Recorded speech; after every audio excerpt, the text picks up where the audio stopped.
السلام عليكم ورحمة الله وبركاته. بسم الله الرحمن الرحيم. الحمد لله والصلاة والسلام على رسول الله وعلى آله وأصحابه ومن والاه أما بعد. I just want to begin by saying to all of you, I've said this actually last night to the brothers there as well, so I want to say to all of you to thank Allah and then thank all of you for having me here this evening amongst you and inviting me and welcoming me to be a part of your community. I just want to say that I ask Allah Azza wa Jal to really bless all of you and shower His barakah upon each and every one of you. And this word barakah, I'm going to talk a little bit about it inshallah tonight as we continue with our discussion. I don't really have a topic that I want to talk to you about. It's not actually a topic where I say this is what it is and we're going to discuss it. What I really want to do this evening is I just want to talk from here. There's a couple of things that I've been thinking about a lot, not only in the short time that I've been here on the island, but more so with all of my travels I've done anywhere I've gone in the world. There's always certain things that come to mind that you think about when you meet different Muslims, different cultures and different communities everywhere we go. And one thing that I think is really valuable to all of us here is the salam that we keep greeting each other with. You know, I've been to some communities where it's almost uncomfortable to say salam to someone else, especially when you don't know them. Some communities I've gone to, it's almost the most uncomfortable feeling. But not here. Here it's uncomfortable if you don't say salam to someone. It's the complete opposite. It's just a level of warmth amongst the brothers and sisters that you suddenly, when you see that person, you recognize it's your fellow Muslim brother or sister, the first thing you start out with is, Assalamu alaikum. So I want to tell you a little bit about what exactly it is that you're doing right now. Number one, this is actually the first greeting that Allah gave the first human being that He ever created, Adam alayhi salam, the Prophet Adam. It's the first greeting that He taught him. And He tells Adam, this greeting is going to be the greeting of your progeny. All the children that come after you, this is going to be their official greeting. So memorize it and don't ever forget it. And this greeting has three levels to it. Now the Prophet Muhammad, peace be upon him, he told us about each of these levels. Because a man came to him one time and just said, Assalamu alaikum. So the Prophet says, 10. Just says, Ashara. He responds to him and says, Wa alaikum salam, and then says, Ashara. 10. What this means is that's 10 rewards for you. Another man later on came and said to him, Assalamu alaikum wa rahmatullah. So the Prophet, he responds, and then he says 20. 20 rewards for you. Then a third man later on said, Assalamu alaikum wa rahmatullahi wa barakatuh. In another narration, wa barakatuhu wa maghfirah. And so the Prophet, peace be upon him, responds to that man and says 30. You get 30 rewards by simply doing that complete greeting in and of itself. So when we greet each other, it's more than just a hello. It's more than just a salam. The salam is actually considered to be a universal greeting for all of mankind. The Judaism religion has it. The Christianity religion has it. Various religions, they know, they all have different forms of the salam. It's the same concept. The second point that I want to share with you with the salam is the shaking of the hands. Now we shake hands with each other all the time. Our Prophet Muhammad, peace be upon him, once told us that when two individuals, they shake hands, and they shake it literally up and down like this, sins are being removed from both of those individuals. And I remember I had one Islamic professor who taught me this narration. And he shook my hand. He says, Salaam alaikum wa rahmatullahi wa barakatuh. So I said, wa alaikum salam wa rahmatullahi wa barakatuh. So I learned the narration and he taught it to me. So guess what we're trying to do now? Neither one of us want to let go of each other's hands. Because we want all of our sins just to be thrown out, or as much of it. So we're like this, 20 minutes in the conversation, we're still going. He's not letting go of me and I'm not letting go of him. Until it became to a point where we started actually smiling at each other. Because we were both doing the exact same thing to one another. So I just humbly said, Shaykh, you know, I'm only going to let go of your hands because I think it's going to get a little uncomfortable. That's all I said to him. This is going to be a little uncomfortable. He told me, I win. You know, because I was the one who gave up and he did it, so I win. What that taught me was something really, really wonderful about our religion. That even the Salaam erases all that hatred and animosity, any ill feelings that you might have for anyone. It goes out the window just by the Salaam itself. So, after this discussion, when you go and you greet one another, really value that greeting amongst each other.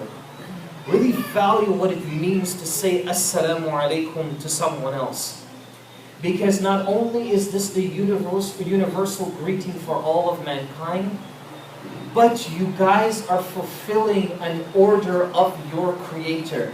Even in Surah An-Nisa, the Surah of the women, Allah says in that Surah, now listen to this verse.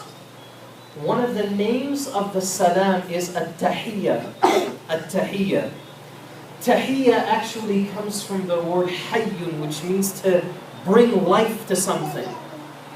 So the Salaam is called At-Tahiyya because what does it do to a relationship between you and especially somebody you don't know? You've brought life to that relationship. The Salaam leads to another question. كيف حالك? How are you, akhi? How are you doing? Where are you from? It's the first time I've seen you in this masjid. You live around here? And all of a sudden, that relationship starts to get life to it. Allah calls the Salaam Tahiyya. And what's interesting is, listen to the wording of this ayah. It's mind-boggling to some degree. Allah says, وَإِذَا حُيِّيتُمْ بِتَحِيَّةٍ whenever this greeting comes to you, فَحَيُّ Allah says to respond to it بِأَحْسَنِ مِنْهَا with something better than what you got. So what does that mean? If the person says to you, Assalamu alaikum, Allah is telling you, respond with something better. So what are you going to say? Wa alaikum assalam wa rahmatullah or wa rahmatullahi wa barakatuh. Allah says to increase it, do something more. Why? Because that's how you bring life to a relationship. Hasn't it happened to you? Haven't you met a brother one time and you're like, Assalamu alaikum, and he's like, Wa alaikum assalam wa rahmatullahi wa barakatuh, and you're like, whoa, you know, mashallah, it's good to meet you, and it's good to meet you too. And you suddenly start to develop some kind of likeness to this brother, and you have no idea who he is. That's what the Salaam does. I got reminded of this concept when I arrived in Bermuda. You guys revived that for me in my mind. Because in Toronto, the West, in Canada, and so on, the Salaam is just the Salaam. Actually, you know, some of the Americans, you know exactly what I'm talking when you're walking down the street. Salams, akhi. You know, that's all it is. Just the salams. Then the response is, was salam? You know, it's lost its value to some degree. Do you guys still have that? And what my emphasis to you is, hold on to it and value it. Don't ever trivialize what you have with each other. And having said that, that's my warm-up for tonight's discussion. Now I'm going to really start to talk about what I want to talk to you about this evening, inshallah. Last night with the brothers and sisters, I started a topic, which is perhaps one of the most important topics that I ever discuss wherever I go. And that is the topic of knowledge and how to welcome knowledge in your life. It doesn't matter where you come from. It doesn't matter of your status or your authority, how old you are, how young you are. Your religion orders you to constantly learn. I'm sure a lot of us, we know that tradition. The Prophet, peace be upon him, what is he saying? Knowledge is something that you strive for from the cradle to the grave. It never ends. Your whole life is devoted to that. What that means is you don't literally have to walk around with a book or a pamphlet every single moment you have. What it means is that you constantly have to desire to keep learning. Don't let that desire in your heart die out, because if it does, then everything around you starts to crumble. Why is knowledge so important for us? Allah says in the Quran, أَوَمَنْ كَانَ مَيْتًا فَأَحْيَيْنَاهُ. There was once upon a time when you were dead, and Allah gave you life. Allah made you alive. What is this verse talking about? It's talking about knowledge. وَجَعَلْنَا لَهُ نُورًا. We made that person that we gave life to, we made him a beaming light. نُورًا يَمْشِي بِهِ فِي النَّاسِ. That beaming light, that individual that's got some of that knowledge, he becomes a beaming light of guidance amongst the people. What's your first reaction, without anybody even telling you? What's your first reaction when you meet a person of knowledge? You automatically welcome them, you respect them, you suddenly want to unload problems to them. I mean, it happens everywhere we go. As a student of knowledge myself, and as students of knowledge that are here as well, everywhere you go, when people recognize you have that ability, they respect you. So knowledge gives you that spiritual life. Now Allah says, يَمْشِي بِهِ فِي النَّاسِ. Allah says He's walking in the people. Doesn't say amongst the people. Allah says the student here, this person of knowledge, is فِي النَّاسِ. He is within the people. What it means is that this student of knowledge is known and he mingles with his community. He doesn't feel like he belongs on a throne. You don't have to come and kiss his hand or hug him or respect him and do this and that. He's just like everyone else. You know how many times people came to assassinate the Prophet Muhammad sallallahu alaihi wasallam, and they could never find him? You know how many times that happened? There's actually one very famous narration of a man who hid a sword in his garment, very large sword, and he mingled amongst the people for months, and he started asking the people, where is this Muhammad guy? Where is he? So the people says, you're actually in the city where he belongs. You can find him at so-and-so place. So the man would go to that tent and he wouldn't find him there. The Prophet ﷺ was not there, he probably was on some duty somewhere. Later on, the man gave up. He's like, I can't find this guy. Everybody's telling me to go here, go there, and I can't find him. Later on, that man found out that one of the individuals that he was asking, where is the Prophet, was the Prophet himself. It was the Prophet himself, and the Prophet knew that this man was after him, was looking for him to assassinate him. So the man, the Prophet ﷺ would respond and said, you can find him in that tent. So this is where he is. And it's unbelievable when you think of that. He was just like everyone else. Just a normal person. Go to the washroom, take a shower, dress just like the people. His bed were just a few leaves from a date tree. You guys have some of them lying around. Imagine just taking a few branches of that tree and laying it on the floor. That was his bed. This is the man that literally should be on a king-size mattress built just for himself. But he chose that he's going to lie down on the floor on top of some leaves. As a matter of fact, every day he would wake up and he would find these markings all over his chest. You know, if you lean on a sharp object for a while, what it does? Well, that's exactly what he'd wake up with every day. What does that tell you about who you are? A Muslim is somebody that's always humble. And that's my first topic of discussion for you when it comes to opening that door of knowledge. You have to humble yourself. Do not allow knowledge to make you an arrogant person. How many times have you seen it yourself? How many times have you gone on YouTube or you've gone probably to some other part of the world and you stood up where the Imam stood up like this and he's like, what's wrong with you people? You guys don't know this, you guys don't know that, and just starts picking out every single fault in you. Every single fault in you. And in addition to that, he leaves you with that. He doesn't tell you how to fix it. It is fundamentally wrong of me to sit here in front of you and present problems to you without giving you a solution. That's wrong of me to do that. Because as a student of knowledge, given this position to address an audience, wallahi, it is like the heaviest burden on my shoulder. Because now, there's going to come a time when Allah is going to grab me and place me in front of Him, and He's going to ask me, when you were in Bermuda, and all those individuals you talked to, what did you do that for? Did you do that because it was an opportunity just to travel to Bermuda and enjoy the sun? Did you do that because you just wanted to meet and get your popularity amongst a different community? What did you do that for? And I have to respond on behalf of every heart sitting here tonight. What do I do? What do I say? All I can say is I ask Allah to bring sincerity in my heart and keep it there. And I ask Allah to accept this effort from me, because it's an effort that I take extremely seriously. So the first thing is that I have to do is I have to humble myself. I don't want anybody to feel that I am more superior to them in any way, shape, or form. People always say, well, you know, Akhi, you're a student of knowledge, you went and studied, you went from the ulama, you did this and you did that.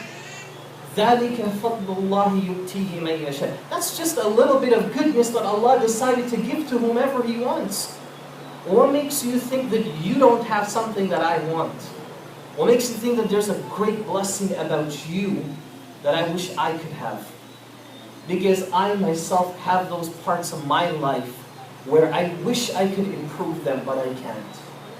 And there are strengths within you that we have to also make sure we appreciate from you. So the first thing is, don't make knowledge cause you to be arrogant with anyone. And the Prophet, peace be upon him, once said that if you choose to learn and you take knowledge and you learn it for the sake of fighting with others, getting in arguments with people, denouncing them and say, Akhi, look, you don't even know what the sunnah is no more. Come here, let me fix you up. And get into that kind of problem and disagreeing with the shuyukh or the scholars or this or that. This is a type of knowledge that doesn't have any barakah in it. What's barakah? Barakah is defined as something that multiplies from one root. So if you plant a seed, and that seed starts to multiply, it goes into one tree, then all of a sudden another tree starts going, another tree starts going. You know, in the Arab countries especially, they have this thing called na'na, which is a mint leaf. The Arabs, they know exactly what this is. Very famous, very delicious actually. You use it to cook and you make tea. In Toronto, we also have this mint leaf a lot. In the summertime, what we do is we take that one of those leaves and we just stick it into the ground and plant it. By the end of the summer, there's a huge garden of this thing all over your yard. And you're just picking it, and you're making this nice tea. That's called barakah.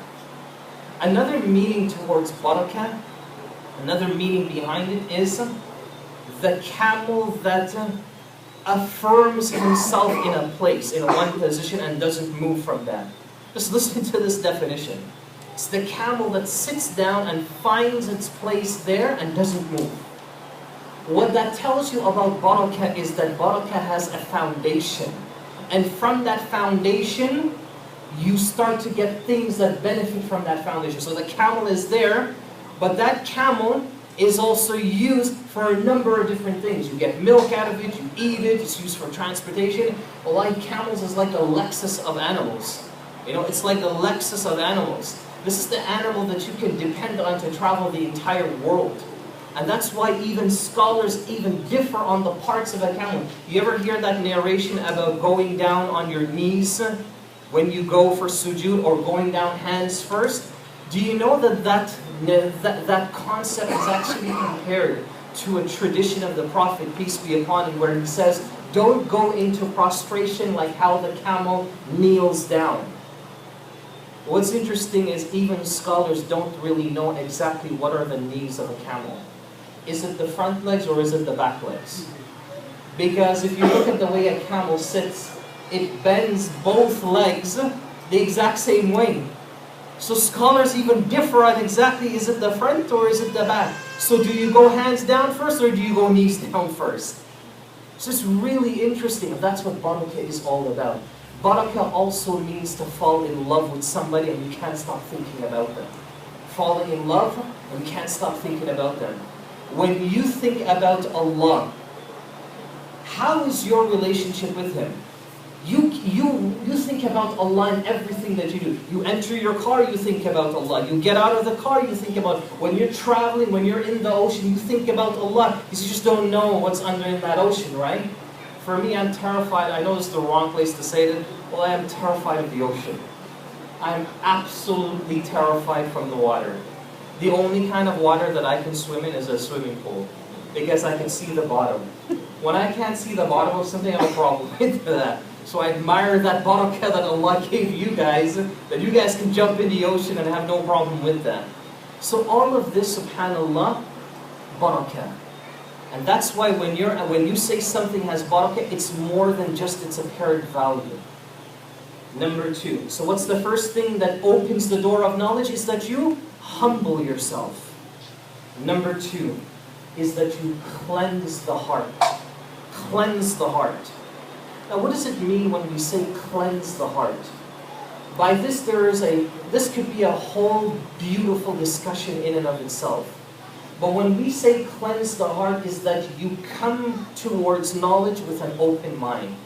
Don't have these preset analogies and concepts in your mind. Come with an open mind. Because what is that going to do for you? It doesn't matter where that shaykh or that imam studied.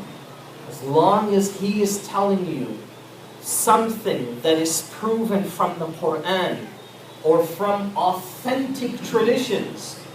Remember this. What are you looking for? Quranic verses and authentic traditions. Then your responsibility as this person with a clean heart and you humbled yourself, you start to open the door of knowledge to be poured into you. Knowledge pours into your heart. Why? Because you don't care about the figure no more. You care about what's coming out of his or her mouth. Let me give you an example. I'll give you an example you all can relate to. There are certain places that around the world that have a stigma attached to it. Okay? They have a stigma attached to it. For whatever reason. We don't care about the reason. Whether it's the culture, whether it's the society, whether it's the people, whether it's whatever. We don't care about that.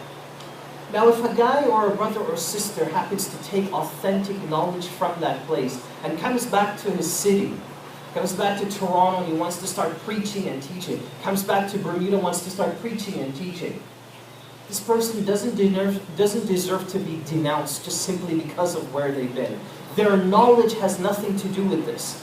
How do you train and facilitate yourself for that? Is you put aside the figure and you pay attention to the information. Let me tell you, there are 2 things that you look for when you listen to a speaker, okay? 2 things that you look for. Look for the qualification, where they've studied, right? And consider, make sure that it's a place where they actually have gone and got some formal education, whether it's with a shaykh or an imam, or whether it's actually in an institution. Then look for the evidence that they quote to you, if it's relevant to the point that they're making. Look for those 2 things.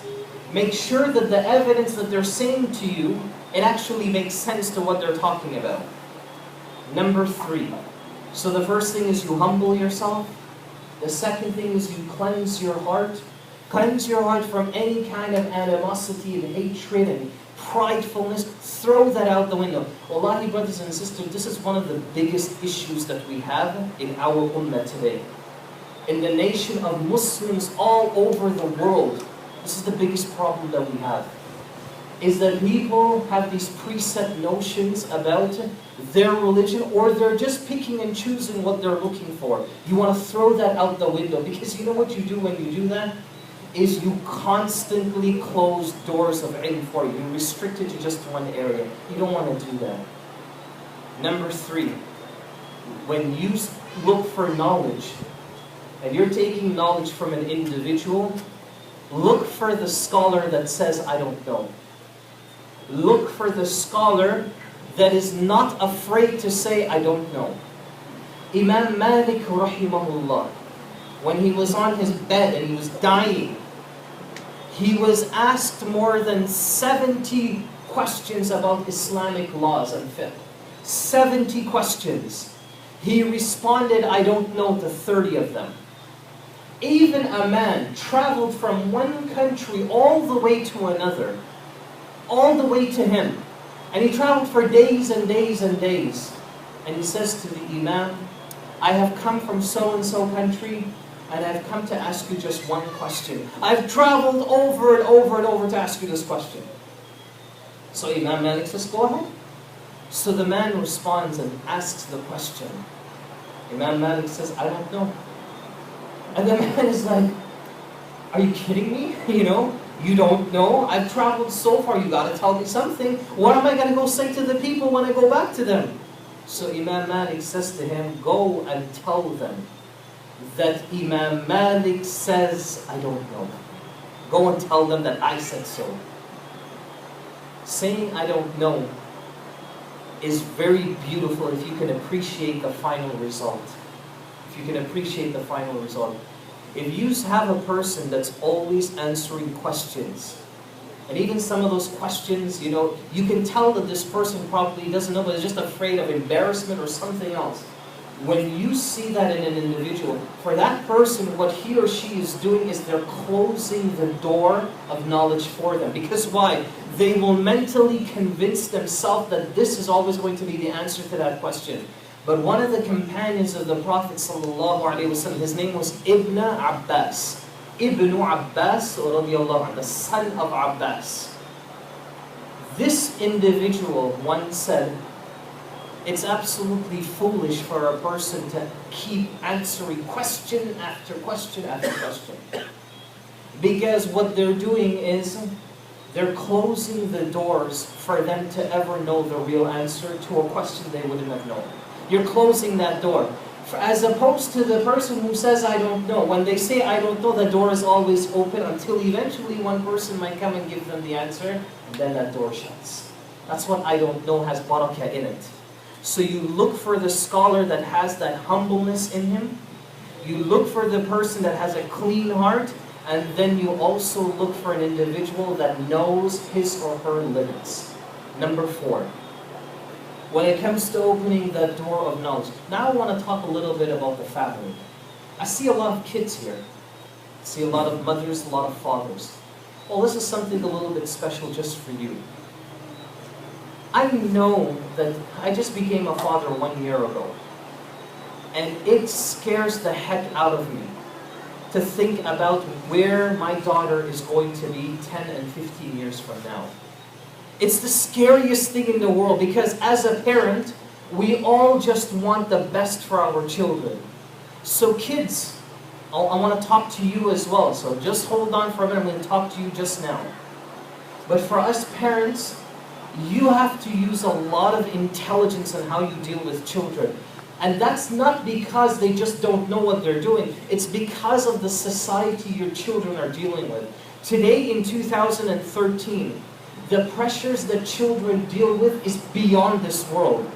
I remember like 100 years ago when I was in school, okay?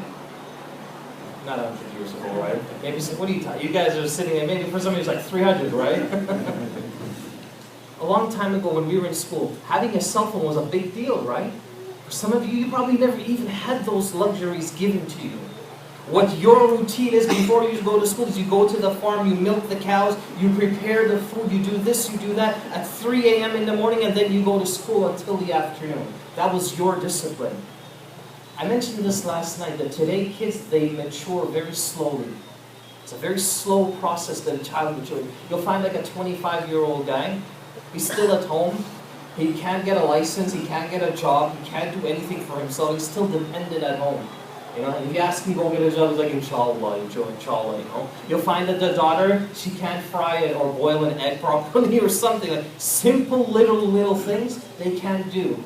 But you, as the mothers and fathers, you were disciplined to do that at a very, very young age. So part of you teaching your children to love this religion is you've got to understand the circumstance that they deal with. It's getting much more complicated. Unfortunately, it's not getting easier.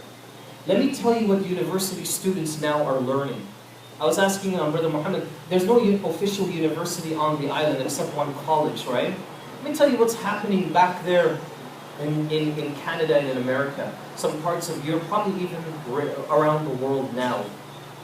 Your child might be sitting in university, learning Islam from a non-Muslim professor, okay? This professor will mention the Prophet Muhammad, but he will never say Sallallahu Alaihi Wasallam. It's not in their vocab to do that. Then if they talk about his migration, he left Mecca, he went to Medina. You and I, we know that he did that because Allah told him to do that in a dream. Go and seek a better life in this place. We know that. But these teachers won't tell your children that. You know what they will say? That Muhammad, he went from Mecca to Medina to fulfill his economical pursuits. It was all about business and money. That's what he did that for. Now your child is sitting in this class and he's hearing all of this. Everybody here knows when we say a hadith is sahih, what that means? It means that a hadith is authentic, a tradition is authentic. We know that. When we see that something is authentic, we know that we don't need to question its validity anymore. We know that it has certain narrations, and all of these things can be verified as perfect and authentic. In the university, your child is going to be taught that sahih doesn't mean authentic anymore. What it means is a group of Muslims way back in the days, they got together and they came up with their own personal consensus. So it was actually a trap or a plan for only some Muslims to make this narration authentic, and that is why it became authentic. It didn't become authentic because everybody else made it that way. So really and truly a sahih hadith for the Orientalist professor, it's not authentic no more. It's a trap that Muslims made up for your children. So what does that do for your child now? They start doubting hadith. Mom, Dad, I don't want to read Bukhari. I don't want to know about the Prophet Muhammad. I don't need him in my life anymore. I'm just going to stick to Quran. Well, there's a problem with that. Because if you stick with Quran now, you will never ever be able to practice it again. The Quran, as a matter of fact, will leave you. There are more than 60 verses of Allah saying to you, you need this other ingredient to make one complete recipe. You need Quran and you need His life to be one complete recipe. Otherwise, it's like the food that doesn't have no taste. You're going to be eating, consuming, but you're not going to get anything out of it. How do you deal with this as parents? Parents, you should be very concerned about this. Very concerned. Because you might already be seeing and experiencing for yourself that your children are growing up and they don't share the same values as you anymore. So what's the first thing that you have to do? Number one, pay attention to kids. Pay attention to their whereabouts, especially who their friends are. That is the number one thing. I can't emphasize it to you enough. Who are your children talking to? Because you know something? If your child is not coming to you and talking to you about their problems, about how they're feeling, chances are they're doing it with somebody else. And that somebody else is going to probably say to that kid, who cares what your parents said to you? Don't worry about that. Who cares about Islam? It's so backwards. So just do whatever you want. And if the child says, no, my dad, my mom is, I'm going to get in trouble with them, I can't do that, then they'll take it one step further. Bad friends are telling you they live up to their names as bad people. Because they'll say, well, just put a separate outfit inside your bag when you come to school or something. Then you can be a different person here, you can be free, and then you can go back to jail when you go home. That's what they'll tell your children. Know who your friends are. If your child has Facebook, parents, you know what you should do? Get a Facebook account. Yeah, don't be ashamed of it. Don't be like, oh no, Facebook, that's not my generation. Go into Facebook and see for yourself what your child is doing. Sometimes for some parents, it shocks the heck out of them. They can't believe that that is actually their own child. This is actually a huge phenomenon that just sprung out at an alarming rate now in the West. where this is actually being an avenue where children can facilitate that double life. They can now do it with ease. Because at home, at the masjid, with mom and dad, they can be the Muslim that they want. But aside from that, mom, she doesn't even know how to turn on the computer, so she can get away with that. Dad is too busy to be on that because he's working all day, so she can get away with that. Know who your children are talking to. Before we even get there, how do you choose good friends for your children in the first place? How do you as a parent guide your children towards that? This is where things get a little tricky. It starts off by you instilling good values in your children. In Surah Yusuf, Yusuf comes to his father. Okay, he comes to his father and says, "Oh father, oh father, oh father, I saw 11 stars, the sun and the moon, they all prostrated to me." This dream is an enormous blessing, right? Imagine this blessing of seeing all of these planets and the stars, all of them prostrating to you. So the father understood exactly what that dream meant. He knew right away what the dream meant. So look what he tells his son. He doesn't say his son, "MashaAllah, we need to have a celebration, you're going to be a star prophet one day." He doesn't say, "Wow, we need to call your aunt and your uncle and let them know that you memorized the Quran, you did it." He doesn't do none of that. What does he tell his son? "La taqus ru'yak." Don't tell anybody about this dream. What does the father do? He protects his child. He protects his child from all the good things that child has. The mothers, you have this responsibility more so than the father does. Because the mothers, you are that university, that college, that public school, that kindergarten, that high school. You are all of those first before that child steps out into the real world. You are the one that's going to protect that more so than the father. The father is going to do it, but he's going to do it on a different level.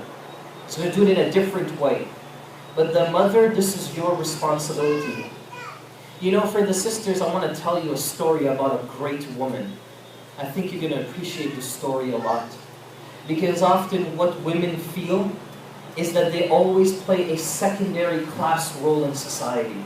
They don't have that much value to really contribute and be a part of that society. Let me tell you something, sisters, about who you are. There was once a time a woman by the name of Amara. Memorize this name. If you don't know this name, memorize it. Amara, the mother of Amara, radiallahu anha.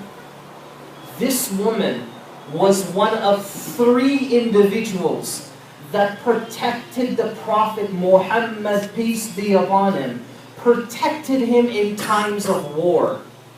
As a matter of fact, there is a story about this woman where she saw an enemy coming towards the Prophet of Allah, and he had a long spear in his hand. And she stood right in front of him. He's coming charging on his horse towards the Prophet. And she stood right in front of him. And she waited until that man struck her on her shoulder. She bled for 1 year. 1 year she bled from that wound. The Prophet Muhammad, peace be upon him, told us this story. One thing that you always want to know, when the Prophet explicitly talks about something, it means that that thing has an enormous value and meaning to him. He himself also is very moved about that person. So Amara now, she's bleeding for 1 year because of this. Some of the companions, Abu Bakr and Umar, they came and visited her. And they started to congratulate her and thank her for everything that she'd done for the Muslims around the world. They started congratulating her. And they said to her, "We pray that maybe you've lost one of your limbs in this world, but we pray because there might be a replacement waiting for you in paradise. We pray for you on that." Amara had 3 sons. 3 sons. These 3 sons, they were captured. They were captured by a man by the name of Musaylama al-Kadhdhab. Okay, Musaylama the liar. This man is actually the man who also claimed to be a prophet whilst the Prophet Muhammad was alive. He also claimed the same thing. He captured her sons and he started beating her sons. This woman, Amara, just imagine the courage that she has. She walks up to the castle of Musaylama and she starts shaking the gates. She starts shaking the gates and she starts fighting with Musaylama. Give me back my son. She didn't make anything stop her. What you learn from this incident, mothers, especially you, don't ever give up on your children. Don't ever give up on them. You might be struggling every single day fighting with your kid. I want you to be a good Muslim. I want you to just be good. I want you to do the right things. I don't want you to be around bad people. And your child is constantly defiant against your rules. Constantly doesn't care what you have to say. These stories are stories that should put warmth and encouragement in the heart. Don't ever give up on your children. Some children need that. I want to share with you a second story for all parents. For all parents. There was a child by the name of Tha'laba ibn Abdul Rahman. Just remember the name Tha'laba radiyallahu anhu. Tha'laba was a 16-year-old child. 16 years old. He was the go-to kid for the Prophet ﷺ. In other words, the Prophet, whenever he had little messages, little errands to do, he would call Tha'laba and he would say to Tha'laba, I want you to deliver this letter to the neighbor's house down the road, or to go to this other village. And Tha'laba would do this. So one day he gives a letter to Tha'laba and says, go to so-and-so's house and deliver it. So Tha'laba starts walking. It was a windy day. The breeze was blowing strong. And Tha'laba walked by a home. Now back then they didn't have solid doors, they had curtains. So when Tha'laba walked by this door, or this curtain, instinctively he just sort of looked. He just glanced this way.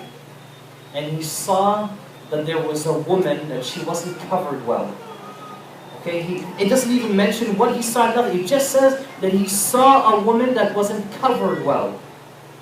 What do you think Tha'laba did? He ran away. He ran away. He ran up to the mountains and he hid there. The first day went by, the Prophet is leading everybody in prayer. The second day he leads everyone in prayer. The third day he leads everyone in prayer. Then he stops and he gets up and he looks at the people and he stands up in front of them like this and he asks, he's like, where's Tha'laba? Has any of you seen him? The jama'ah, the congregation like yourself, they responded. He said, we don't know where he is. We didn't see him. So the Prophet chooses two individuals and said, go and find him. Go and see where he is. Instinctively he chose, one of them was Umar ibn Khattab. Umar, he was a giant. He's a very intimidating individual. He was one of those individuals, if you look at him, you don't want to mess with his brother. You don't want to mess with him. He was so intimidating that even Shaitan kept running away from him. Shaitan doesn't want to be around him. Shaitan himself says that when I see Umar, I run away. That's how he was. So Umar goes out in the desert looking for this young boy, 16 years old. Remember this, okay? They go around and they see this guy, a shepherd, and he has his little flock of sheep and goats. So the shepherd goes up to Umar and be like, are you guys looking for someone? So Umar says, yes, but the person we're looking for, you wouldn't know who he is. He's a young boy.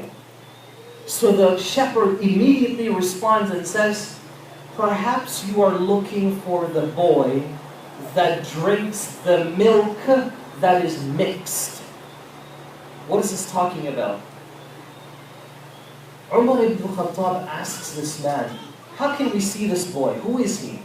So the shepherd says, look, just stand behind these rocks here, and every day around Maghrib time, there's this kid that comes down from the mountains, and he comes to me and he gets a cup of milk to drink. But this milk is mixed with something, and that's why we call him the child who drinks the mixed milk. What it's mixed with is his tears. His tears of him crying would fall into the milk and he would still drink it. So Umar, he and the other companion, they sit there and they wait. They see this kid coming down from the mountains. Guess who it is? What's the name of it, this child? Tha'laba. It's Tha'laba. And he's crying and crying and crying and crying. And he comes up and he gets the milk. And he's just about to drink it and he drops the cup on the floor because he's crying too much. You ever see it? Maybe this has probably happened to you. You ever find yourself you might cry so much that you can't even pick up a spoon and you're holding on like this. Something devastating has happened. That's how Tha'laba is. Just keep in mind how all of this started. All of this started because he saw something of a woman that he shouldn't have seen. What are our children seeing today? What are they looking at when they turn on a TV or on the internet or just with friends in society? Imagine Tha'laba, a 16-year-old kid, got this emotional because of just something that he saw. Umar walks out of the rocks and confronts him. So when Tha'laba sees Umar, Tha'laba says, no, please, don't take me. And Umar says, look, the Prophet says we gotta take you. So Tha'laba asks him, was there a verse in the Quran that came down because of me? Look at this 16-year-old kid, how he's thinking. He ran away because he saw something accidentally. It wasn't even intentional. He accidentally saw something of a woman that he shouldn't have seen. Then he ran away. Now he's concerned what Allah has to say about him. And Umar says, I don't know. I don't know if something came down about you. But we're taking you back to Medina. So Umar grabbed him. Push came to shove, 16-year-old kid. With Umar ibn al-Khattab, you're not going to get very far, right? So Umar picked him up and walked him back. Put him in his house, in Tha'laba's home, left him there. And went and told the Prophet, we found him. What do you think the Prophet went and did? Prophet came out of his house and went to Tha'laba's home. When he saw Tha'laba, when Tha'laba saw him, Tha'laba started screaming, said, no, O Rasulullah, no, O Messenger of Allah. Look what the Prophet says. He says, oh Tha'laba, just relax, just calm down. And Tha'laba is saying, oh Rasulullah, did an ayah came down about me? Did it come down against me? Am I going to go to the hellfire? The Prophet responds and says, oh Tha'laba, no. There is no ayah about you. Just come here. Tha'laba is pouring down in tears. He's crying and crying and crying. He can't believe this. And he comes up to the Prophet. The Prophet ﷺ says to Tha'laba, come put your head on my leg. Come lie down. Do you see the compassion of how to deal with young children? You don't treat them like furniture. Just push them here, push them there, sit down, stand up, do the Prophet says, come put your head on my leg. Listen to what Tha'laba says. No, Ya Rasulullah. This head is too dirty and full of sin to sit on the head of the Prophet of Allah. What was his crime?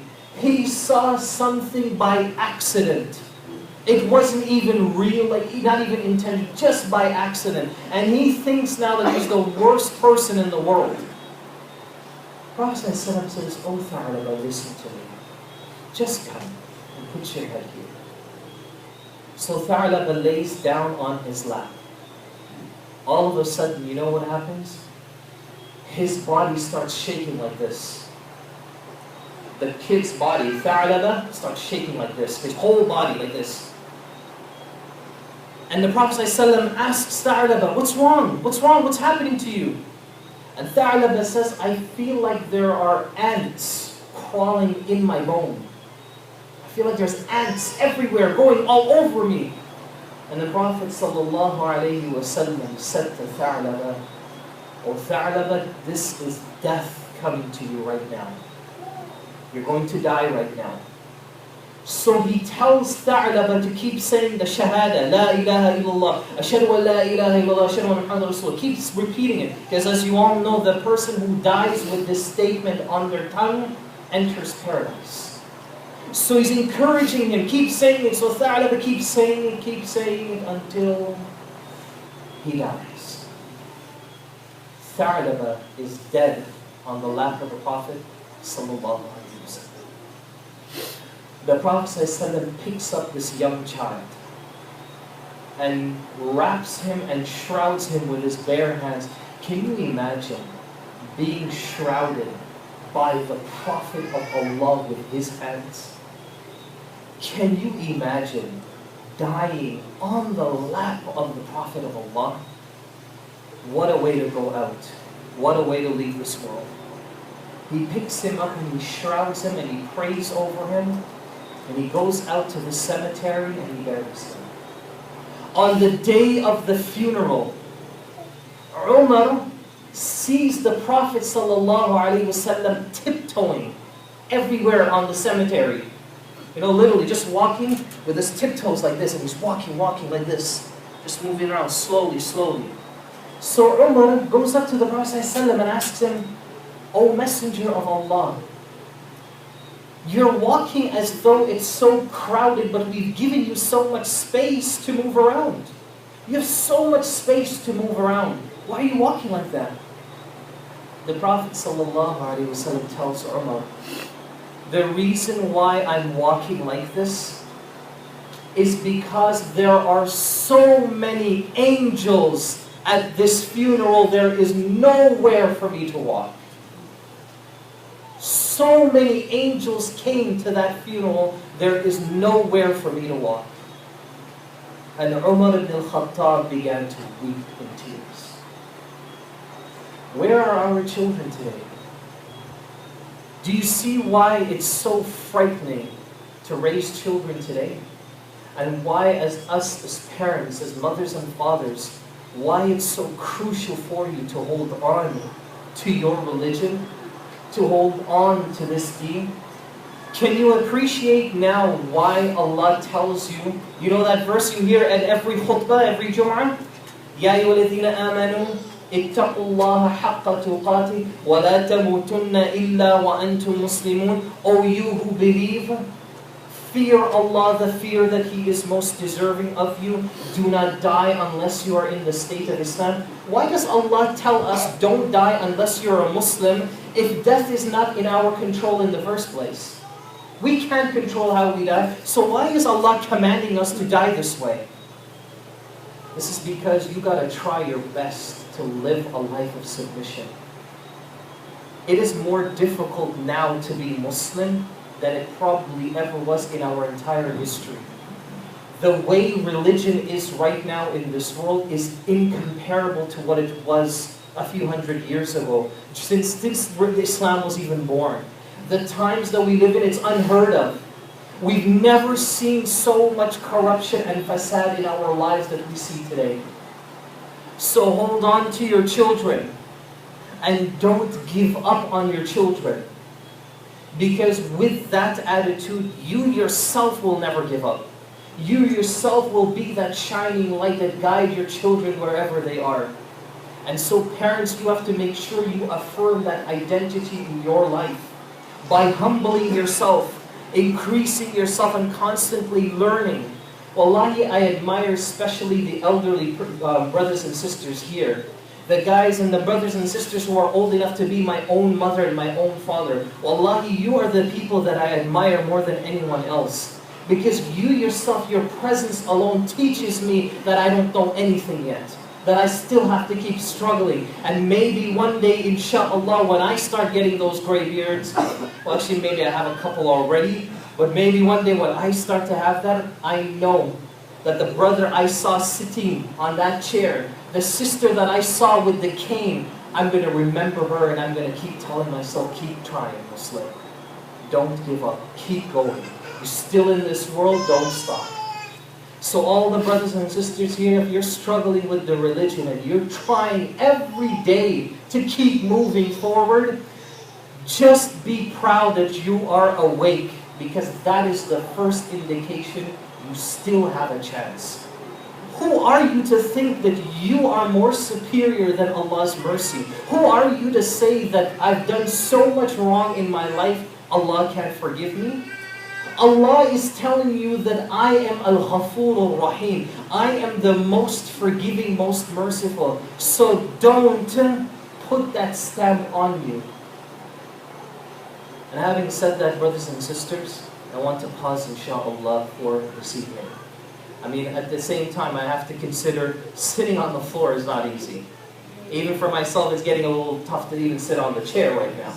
So I just want to just pause inshallah to at least give you a breather, give you a chance to stretch your legs. I think it's also Isha time as well, so we want to cater for that. May Allah subhanahu wa ta'ala reward all of you and bless all of you. And I just want to make a special dua from a heart that came to Bermuda only because he loves every single soul in front of him right now. This is the heart, وَأُشْهِدُ اللَّهِ الْعَظِيمِ. I swear by Allah's name, I am here because wallahi I love all of you for the sake of Allah. And I ask Allah Azza wa Jal that if this is the last time that I ever see you, that He reunites us together in His paradise, where we'll be joyful and we'll be celebrating and we'll be happy that we finally made it, insha'Allah ta'ala. So having said that, وَآخِرُ دَعْوَانَا الْحَمْدُ لِلَّهِ رَبِّ الْعَالَمِينَ جَزَاكُمُ اللَّهُ خَيْرًا وَالسَّلَامُ عَلَيْكُمْ وَرَحْمَةُ اللَّهِ وَبَرَكَاتُهُ.